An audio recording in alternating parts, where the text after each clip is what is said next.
Well, that was quite something, wasn't it, fellas? Yeah. It really was. I would, and I think now possibly you would even. No, but also, if somebody told you before that, the Pussycat Dolls would be one of the highlights of Live Earth, you'd have gone, nah. But what a great performance. Brilliant. And they all look fabulous. I take it all back. There's a lot They're of... pussycats and dolls. And they sing and they dance and everything. They were barely wearing a scrap. There's a lot of flesh there. It looks funny on the screen because I was just backstage with the Pussycat Dolls. Of course you were. And they're mainly nude. You know, essentially nude, but it's great. Yeah, look at that. He looks like the cat that got the cream. He doesn't care when the planet crashes and burns now. He's got to be backstage with the Pussycat Dolls. How was it on stage? It must be quite something being It's quite something. It's a lot of people, you know, and it takes a bit of deep breath. Before you go on is the worst bit. Once you get on, it's great fun, actually. Yeah. And obviously they all know who you are. They're all very excited about seeing you. Well, some of them did, I suppose. Well, I can tell as soon as you came up here, an awful lot of children have gathered nearby here. They're all clutching little books and stuff. They have to leave with a ladder. They want the All of them doctor banked to to them sign. It has been, I think, it's been a terrific gig. Whether or not it has the impact that one hopes it will have remains to be seen. Well, that's the thing, isn't it? I mean, but we've got to do something, I suppose.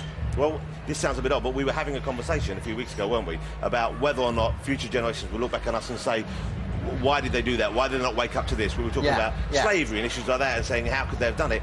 And kind of the climate is probably the issue they will point their finger when they judge us, I guess. And it's why we've got to get that go, isn't it? Because even if, you know, by some freak it turns out, that it's all right, if it's not, and we just didn't bother, we just shrugged it off, you know. And also, in some way, it must be better to do something than to do nothing. Yeah. Exactly. It has to be. And it's not going to harm, is it? Listen, even if your electricity bill is cheaper, that's a good thing. I have an idea.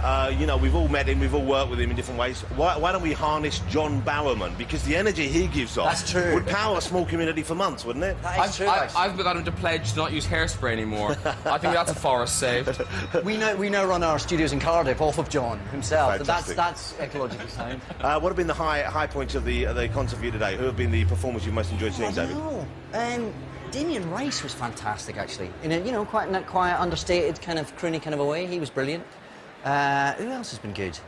It's all been pretty fantastic. Black Eyed Peas, I thought, were terrific. Yeah, they were great. Apologies for the language, obviously. Yeah. But they were, I thought, brilliant. But there are Snow Patrol. Certain actors seem to know how to work a concert of this size, a crowd of this size, and they were some of them. I thought Kasabian were very good as well. Yeah, and also you just need those big hits under your belt. So you can come out, you start up, and the whole crowd goes, this one, we love this one. Well, as soon as Keane started their first number, everyone was up. Yeah. All the dads, certainly. It's very much dad's rock. Edith Bowman's downstairs. Let's ask Edith. She's been talking to people on our behalf all day, but let's ask Edith herself. Edith, you've been down there, you've been seeing the gigs kind of like out there, right in front of you. How's it been for you, and who have been the best, do you think? Thank you, Edith. It has been a tremendous place to see the gig as well, the new stadium. I have an idea as well. It's such a great setup here. You could actually maybe put some grass down and play sport here as well as having gigs. I don't know if anyone's thought about that. Maybe football. What do you think, James? Double up on a few things. James, diverse thinking. Congratulations on a fine performance. Well done. Are you over here still? You seem to be in America a lot these days. Yeah, I toured the States for a long old time. It's a big old place, isn't it? Yeah. And then I've recorded an album out there, and now I'm back here, and I'm releasing it pretty soon. But a great excuse to come back. They have taken you to their bosom, of course, over there. A few of them. Yes. Any of them being the Pussycat Dolls? I know them well as friends, and I admire them. James, really? Could you bring them up here for us to meet later? I'm sure I'll try and... You like hairy catnip. Have you played anywhere this big before? I know you've played some big stadiums in the States, but anywhere quite this size? I guess Glastonbury in the UK was one of the biggest and one of the most amazing festivals in the world to play. Pretty huge. And I played one in Italy, in Rome, to 800,000 people, so they tell me. I didn't know there were that many Italians. Yeah, I don't know if the Italians can count, but bang on with the crowds, but it looked big. Yeah, so you think they might have exaggerated a little bit? Who knows? And is that, are you nervous? Are you excited? What are you when you're out there with your eyes shut singing your song? I had my eyes closed, mainly because I was hoping that someone else would mouth the words to help me remember. I think, remembering words is the only thing that I'd be nervous about, particularly doing a new song, a cover song like the Cat Stevens song.